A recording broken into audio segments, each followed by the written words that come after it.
Hello friends, how are you? Welcome to our YouTube channel Dhyan Commerce, the key of success. Please like, subscribe, share and press bell icon for notifications. Thank you. जय माताजी students. बच्चों almost हम आगे 8 chapters को observe कर चुके हैं 11th standard में स्टैटिस्टिक्स के अंदर, और अब जो हम ऑब्जर्व करने वाले हैं वो है हमारा लास्ट टॉपिक जो कि है ज्योमेट्रिक प्रोग्रेशन। बच्चों आप वैसे आगे तो पढ़ ही चुके हो प्रोग्रेशन या सीक्वेंस क्या होता है, ठीक है। आपने ऑब्जर्व की होगी आगे कुछ इस टाइप की सीक्वेंसेस, ठीक है, जिसमें कुछ पर्टिकुलर डेफिनेट रूल होता है, जैसे कि यहाँ पे मैं लिख रहा हूँ, ठीक है। ये नॉर्मल सीक्वेंस है जिसके अंदर आप देख सकते हो फर्स्ट टर्म में 1 ऐड करते हो तो सेकंड मिलता है, थर्ड टर्म मिलेगी 1 ऐड करने से, हर एक टर्म के अंदर हम कांस्टेंट ऐड करते हैं नंबर 1 तो हमें नेक्स्ट टर्म मिलती है। उसी तरह से अगर बच्चों हम कहते हैं कि 1 4 7 10 तो ये भी एक पर्टिकुलर डेफिनेट रूल वाली सीक्वेंस है जिसके अंदर हम +3 करते हैं तो हमें मिलता है नेक्स्ट टर्म या नेक्स्ट नंबर। तो ये जो सीक्वेंस है बच्चों इसे कहा जाता है अरिथमेटिक प्रोग्रेशन, जो कि आप आगे पढ़ चुके हो, जिसमें कॉमन डिफरेंस होता है, ठीक है। तो वो जो हिस्सा था वो था अरिथमेटिक प्रोग्रेशन। प्रोग्रेशन या सीक्वेंस का कॉमन मीनिंग बच्चों यही रहता है कि उसके अंदर कोई पर्टिकुलर डेफिनेट रूल होता है तो उसे हम कह सकते हैं सीक्वेंस या प्रोग्रेशन, ठीक है। तो अब जो हमारा चैप्टर है ज्योमेट्रिक प्रोग्रेशन, तो इसके अंदर क्या कैरेक्टरिस्टिक हो सकती है, तो बच्चों एग्जाम्पल से ही मैं आपको समझाऊंगा, ठीक है। तो फॉर एग्जाम्पल अगर हम कहते हैं एक सीक्वेंस में यहां पे लिख रहा हूं, तो यहां पे आप देख सकते हो मैं कुछ ऐड करूंगा तो मुझे नेक्स्ट टर्म नहीं मिलेगी। 1 में मैं 1 ऐड कर रहा हूं बट 2 में हम 1 ऐड नहीं करेंगे, ठीक है। टेक्निकली यहाँ पे हो क्या रहा है, पहला जो नंबर है 1 उसका एग्जैक्टली डबल है वो नंबर 2 है, सेकेंड नंबर का डबल है 4, थर्ड का नंबर का डबल है 8। इन शॉर्ट यहाँ पे अगर हम बात करें बच्चों, तो अगर मैं रेशियो लेता हूं यानी 2 डिवाइडेड बाय 1 करूं second term upon first term, या मैं डिवाइड करता हूं third term upon second term, या मैं डिवाइड करूं फोर्थ अपॉन थर्ड टर्म, या फिफ्थ अपॉन फोर्थ टर्म, तो वो जो है वो सभी में हमें आंसर क्या मिल रहा है, 2 मिल रहा है। यानी यहाँ पे उसे हम डिफाइन करेंगे बाद में, एक कॉमन रेशियो मिल रहा है, एक ऐसा नंबर मिल रहा है जो कोई भी दो कंसेक्यूटिव टर्म्स को डिवाइड करने से मिल रहा है। यहाँ पे हम टेक्निकली ऐसा कह सकते हैं this is nothing but T2 upon T1 then T3 upon T2 T4 upon T3, term के लिहाज से बात करें तो T4 upon T5 upon T4, यानी कोई भी टर्म है वो अगर सिलेक्ट कर लो उसके पहले की उसकी प्रीसीडिंग टर्म है उससे अगर डिवाइड करने से कॉमन रेशियो मिलता है तो उस पार्ट को हम कहते हैं कॉमन रेशियो। एक कॉमन आंसर मिलेगा सभी में तो कॉमन रेशियो कहा जाएगा, और उससे रिलेटेड जो प्रोग्रेशन है उसकी वजह से जो हमें प्रोग्रेशन मिलता है उसे हम कहते हैं ज्योमेट्रिक प्रोग्रेशन। उसमें जो फर्स्ट टर्म है बच्चों a is equal to first term कहा जाता है, a को कहा जाता है फर्स्ट टर्म, कोई भी रियल नंबर होता है, r को जो है हम कहने वाले हैं कॉमन रेशियो, ठीक है। तो बच्चों ये बात हो गई हमारे इंट्रोडक्शन की, ठीक है। अब टर्म कैसे मिलती है, तो बच्चों जैसे मैंने कहा यहाँ पे इसी का एग्जांपल कंटिन्यू कर रहा हूं मैं। पहली टर्म हमारी 1 है, मुझे नेक्स्ट टर्म कैसे मिली, मैंने मल्टीप्लाई किया 2 यानी हमारा कॉमन रेशियो r, यानी पहली टर्म अगर a है तो दूसरी टर्म मुझे चाहिए तो मैंने मल्टीप्लाई किया 2 यानी मैंने मल्टीप्लाई किया ar, टेक्निकली 1 देन 1 इंटू 2 कह सकते हो आप, तब आपको मिलेगा 1 के बाद 2। तीसरी टर्म चाहिए तो क्या होगा ए आर का स्क्वायर, यानी we are multiplying again R, यानी जो हमारा नंबर था उसको हम फिर से 2 मल्टीप्लाई करते हैं तो 4 मिलेगा, देन 4 मल्टीप्लाई करेंगे 2 के साथ तो 8 मिलेगा, यानी हर बार हम आर का हिस्सा है वो मल्टीप्लाई कर देते हैं, देन वो हमें मिलेगा ए आर क्यूब। यानी इस तरह से हमें पूरा एक प्रोग्रेशन मिलता है जिसे हम कह सकते हैं ज्योमेट्रिक प्रोग्रेशन। तो इसके अंदर मेनली 2 चीजें रहती है, पहला होता है first term a and r are real numbers, ठीक है, एंड उसके ऊपर से हमें जनरल में कहना है, तो अब इसी पार्ट को मैं जनरल में ले जाता हूं। a को तो हम ऑलरेडी फर्स्ट टर्म कह चुके हैं जिसको नोटेशन में आप लिख सकते हो एज T1, यानी T1 is equal to a कह सकते हैं, T2 is equal to AR कह सकते हैं, T3 is equal to A are square कह सकते हैं बच्चों, T4 is equal to A R cube कह सकते हैं। अब थोड़ा सा ऑब्जर्व करेंगे जनरल में, फोर्थ टर्म है तो पावर आर रेस टू है 3, थर्ड टर्म है तो पावर में R raise to 2, second term है तो पावर में R raise to 1, first term है तो आर वैसे है ही नहीं but we can write it as R raise to 0। Proof syllabus में नहीं है, बस जस्ट मैं आपको समझाना चाहता हूं। इसी तरह से आगे जाते हैं, फोर्थ है तो ऊपर 3, थर्ड है तो ऊपर 2, 2 है तो ऊपर 1, तो अगर मैं nth टर्म कहना चाहूं तो उसे हम कह सकते हैं ए आर रेस टू, यहाँ पे जो भी नंबर है उससे 1।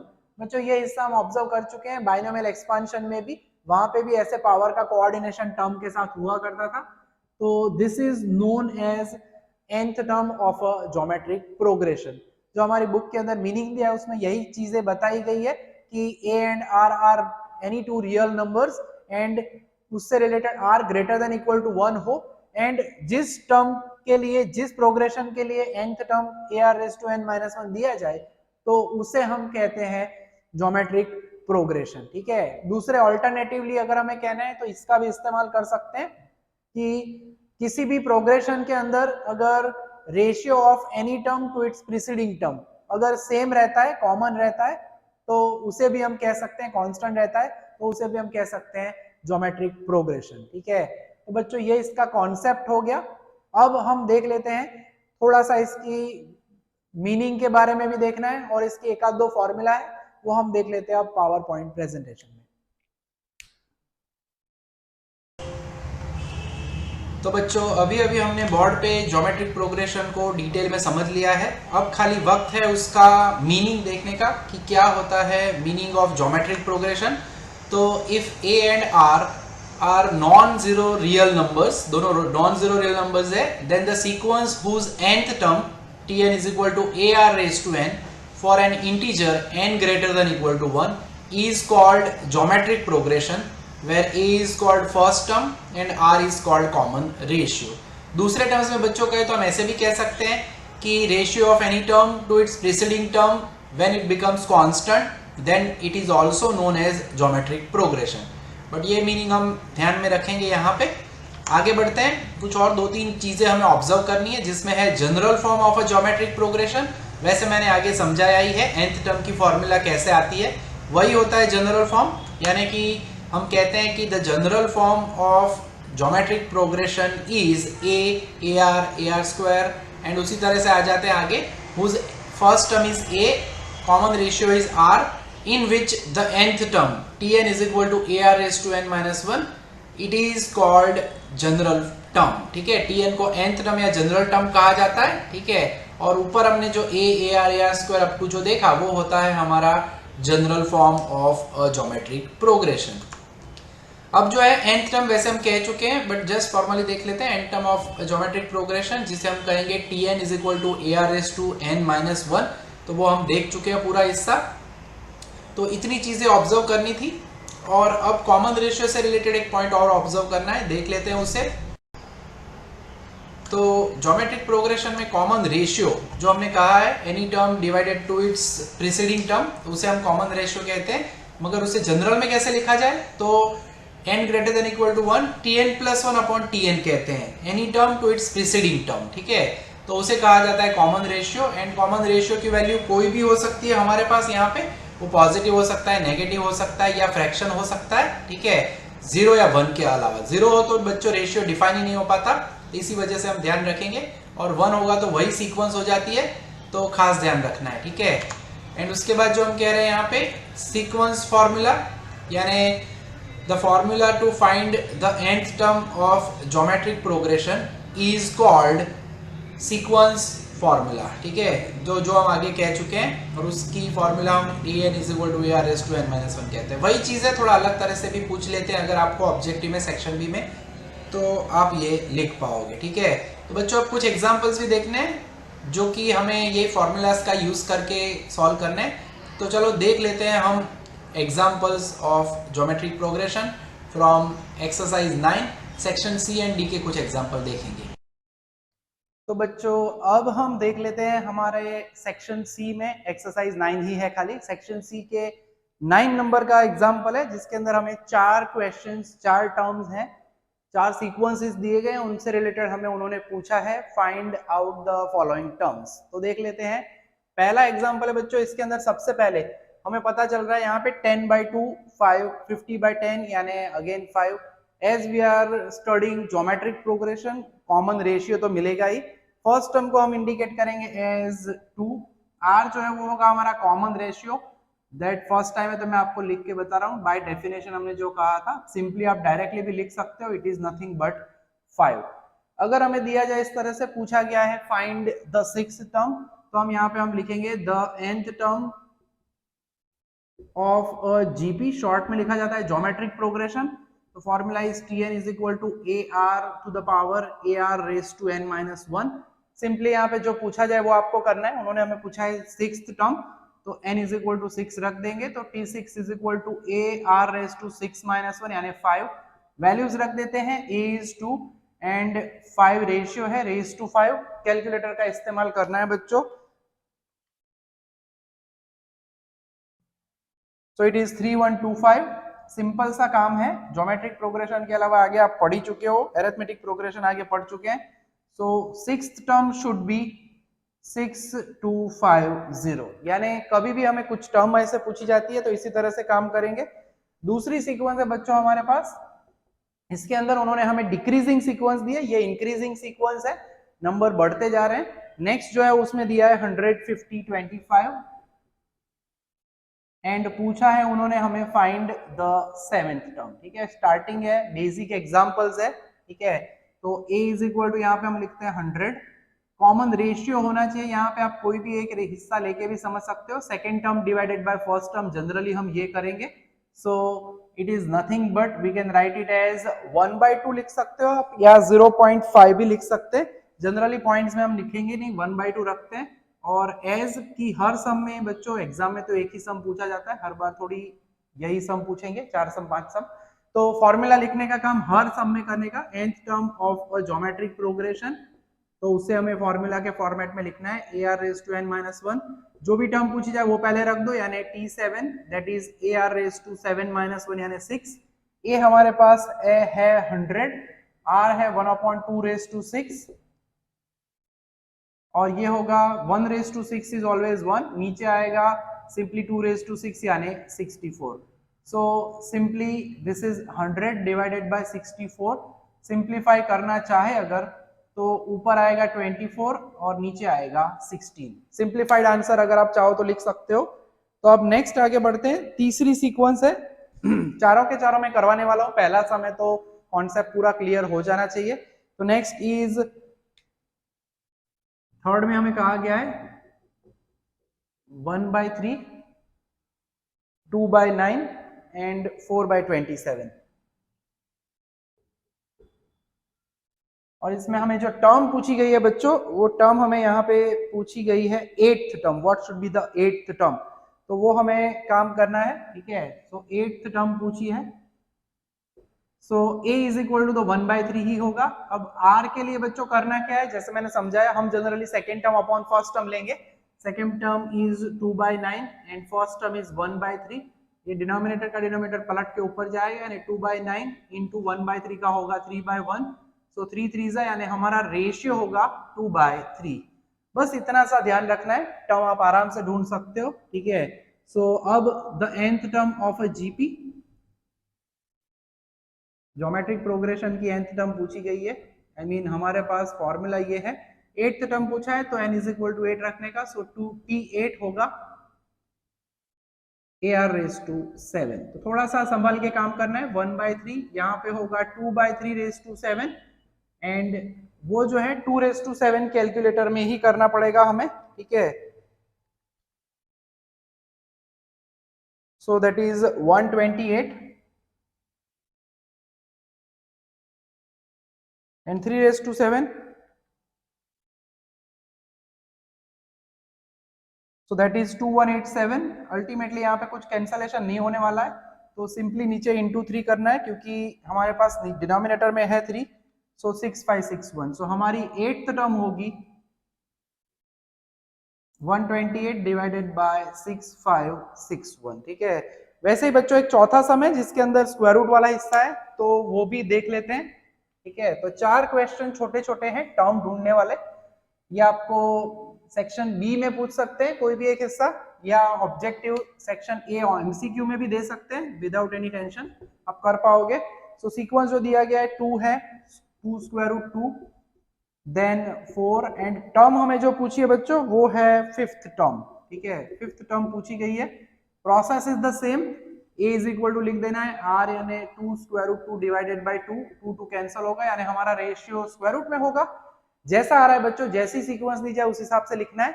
And then as usual we should write the formula, general formula nth term of a GP. इसके बाद टर्म के अलावा कुछ एग्जांपल्स होते हैं कंडीशन वाले, वो हम देखने वाले हैं आज के सेशन में, तो इसके बाद देखेंगे वो। तो हमें पूछा गया है 5th टर्म, तो n इज इक्वल टू 5 रख देते हैं। पहले ये काम करना है, 5 आएगा तो ar रेज टू हो जाएगा 4, a is 2 and we know that r जो है स्क्वायर रूट 2 है raise to 4 and square root 2 raise to 4। बच्चों आगे भी हम पहले जब पढ़ते थे बाइनोमियल एक्सपांशन तब ये रूट वाला हिस्सा मैं समझा चुका हूं आपको। स्क्वायर रूट 2 रेज टू 4 है, टेक्निकली 2 रेज टू 1/2 के ऊपर 4 पावर लगती है यानी it is nothing but 2 raise to 2 यानी 4, या टेक्निकली कहे तो square root 2 into square root 2 becomes 2 और ऐसी 4 पावर है तो आपको मिलेगा 4, तो इसका आंसर 4 मिलेगा। And that means 8th term जो है हमारी 8th term, sorry that means 5th term है हमारी, वो क्या होगी 8। तो ये बेसिक हमने जो ज्योमेट्रिक प्रोग्रेशन की nth टर्म वाले एग्जांपल है उसका थोड़ा सा सेक्शन देखा। अब और 2-3 एग्जांपल देखने हैं जिसके अंदर हमें कुछ कंडीशन दी जाएगी, a ढूंढना होगा, r ढूंढना होगा, तो वैसे एग्जांपल अब हम देख लेते हैं। तो बच्चों अब हम देख लेते हैं सेक्शन डी का पहला सम जिसमें हमें टर्म्स दी गई है। सबसे पहले तो हमें खास ध्यान रखना है, हमें जनरल फॉर्मूला लिखनी है यानी कि the nth term of a GP, जिसकी फॉर्मूला लिखते हैं हम हमेशा ar रेज टू n-1। उसके बाद जो है वो टर्म्स दी गई है हमें, T5 दिया गया है 405 and as we know formula में 5 रखते हैं तो हमें मिलेगा ar रेज टू 4 इज 405, इसे हम कहेंगे रिजल्ट नंबर 1, इक्वेशन नंबर 1 समझ सकते हो। देन T7 दिया हुआ है, 7th टर्म हमें दी गई है 3645, तो वहाँ पे हम वैल्यू रख देते हैं 7th टर्म यानी वो हमें मिलेगा ar raise to 6 which is 3645, इसे हम कहेंगे रिजल्ट नंबर 2।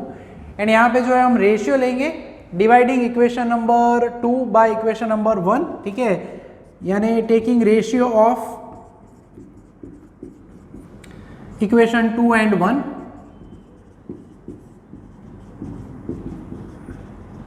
इक्वेशन 1 से डिवाइड करेंगे, लेफ्ट टू लेफ्ट डिवाइड करेंगे यानी ar raise to 6 upon ar raise to 4, right side पे उसी तरह से 3645 अपॉन 405। तो इस तरह से रेशियो लेना है, जब भी हमें कभी भी टर्म्स वाला हिस्सा दिया जाए बच्चों तो हम यही काम करेंगे। तो a कैंसिल होने वाला है, r raise to 6 upon r raise to 4 यानी ये होगा r स्क्वायर, और रेशियो है कैलकुलेटर का इस्तेमाल करके हमें ये डिवाइड करना पड़ेगा 3645 डिवाइडेड बाय 405, तो वो हमें मिलेगा एग्जैक्टली 9। अब बच्चों जब भी हमें स्क्वायर या कोई भी इवन पावर दी जाए, रियल नंबर सिस्टम है, हम पहले भी कह चुके हैं, तो यहाँ पे याद रखना है कि स्क्वायर जो है वो +3 का भी हो सकता है एज वेल एज -3 का भी हो सकता है। तो यहाँ पे आपको खास याद रखना है, प्रैक्टिकल प्रॉब्लम सम्स हो तब हम देखेंगे, पॉजिटिव लेना नेगेटिव लेना जो भी डिटेल हो उस हिसाब से प्रॉब्लम सम्स में हम हमेशा रेशियो पॉजिटिव ही लेंगे फ्यूचर में, बट जब रियल नंबर्स है तो रेशियो कैन बी पॉजिटिव और नेगेटिव। r मिल चुका है तो अब उसे रख देते हैं, put it in equation number 1 first में रख देते हैं, तो a यानी ±3 रेज टू हम करेंगे 4 which is 405 and raise to 4 करोगे तो इवन नंबर ही होने वाला है, so it is nothing but 81। So 405 divided by 81 करेंगे हम। क्वेश्चन में जो है हमें उन्होंने 4th टर्म पूछी है, तो 405 डिवाइड बाय 81 करेंगे तो हमें हमारा a मिल जाएगा जो कि है 5। तो a इज इक्वल टू 5 मिल चुका है, r is equal to ±3। Now अब हमें चाहिए 4th term, so now T4 is equal to as we know it is ar raise to 3, ये फॉर्मूला इसीलिए हमने लिखी हुई है, a की जगह पे 5 रखेंगे, r यानी ±3 रेज टू 3 है यानी जो भी साइन हो, प्लस हो तो प्लस मिले, माइनस हो तो माइनस, यानी इस वजह से मुझे यहाँ पे इसे लिखना पड़ेगा प्लस और माइनस ही।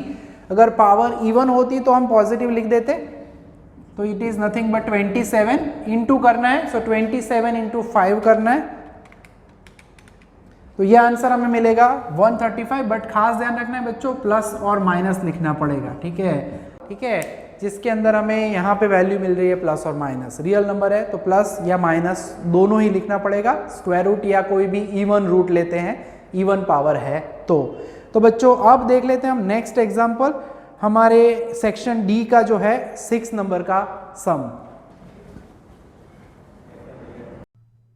तो क्वेश्चन जो है बच्चों सेक्शन डी का ये 6 नंबर का सम है। अब इसके अंदर थोड़ा सा तूफानी काम है, t1 square is equal to t2, t3 is equal to कुछ कंडीशन दी गई है। अब as we know that first term, पहले तो हर एग्जांपल में फॉर्मूला लिख देनी है, the nth term of a geometric progression, short में जीपी, वो होता है tn is equal to ar raise to n minus 1। उन्होंने जो हमें दिया हुआ है, सबसे पहले तो फर्स्ट टर्म क्या होती है यानी a होता है, सेकेंड टर्म क्या होती है यानी ar, एंड थर्ड टर्म क्या होगी यानी ar स्क्वायर, ये हमें पता ही होना चाहिए, ठीक है। तो कंडीशन है उसमें हम इसका इस्तेमाल करेंगे बच्चों। तो उन्होंने दिया हुआ है t1 square is equal to t2। अब t1 का मीनिंग क्या होगा, t1 यानी टेक्निकली अगर आपको ब्रैकेट में लिखना है तो t1 is equal to a, t2 is equal to ar, बस तो वैल्यू रख देते हैं, a होगा a का square is equal to ar, ठीक है।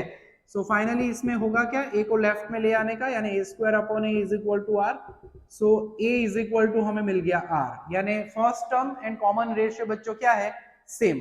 अब दूसरा हिस्सा यूज करना है, t3 इज इक्वल टू उन्होंने दिया है हमें 64, तो थोड़ा सा ये कंडीशन वाला पार्ट है, फॉर्मूला यूज करो, वैल्यू रखो और आंसर आना ही आना है। So this is ar square is equal to 64, a की जगह पे r रख देते हैं, इसे हम कह सकते हैं 1 नंबर, तो a की जगह पे मैं रख रहा हूं r square is equal to 64, तो आप यहाँ पे लिख सकते हो फ्रॉम रिजल्ट नंबर 1, ठीक है। So r into r square that will be r cube यानी 64, जैसा मैंने आगे ही कहा था क्यूब हो तो कोई टेंशन नहीं रहता, प्लस ही लेना है, तो ये हो जाएगा 4 cube, therefore r is equal to क्या होगा 4, एंड एज वी नो हम रख सकते हैं put it in result number 1, so we have a is equal to r and that means a is equal to 4। अब हमारा सीक्वेंस जो होता है ज्योमेट्रिक प्रोग्रेशन, ठीक है, जनरल फॉर्म जो होता है, general form of geometric progression of GP कह सकते हैं शॉर्ट में, तो वो क्या होगा ar square ar cube and so on.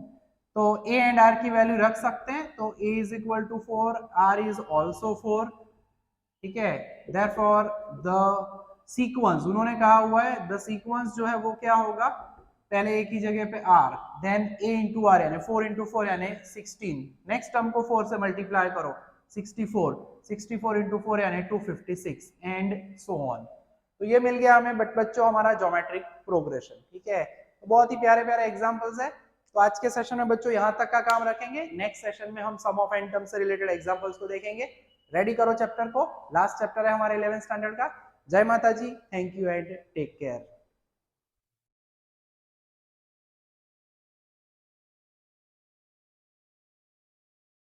Please like, subscribe, share and press bell icon for notifications.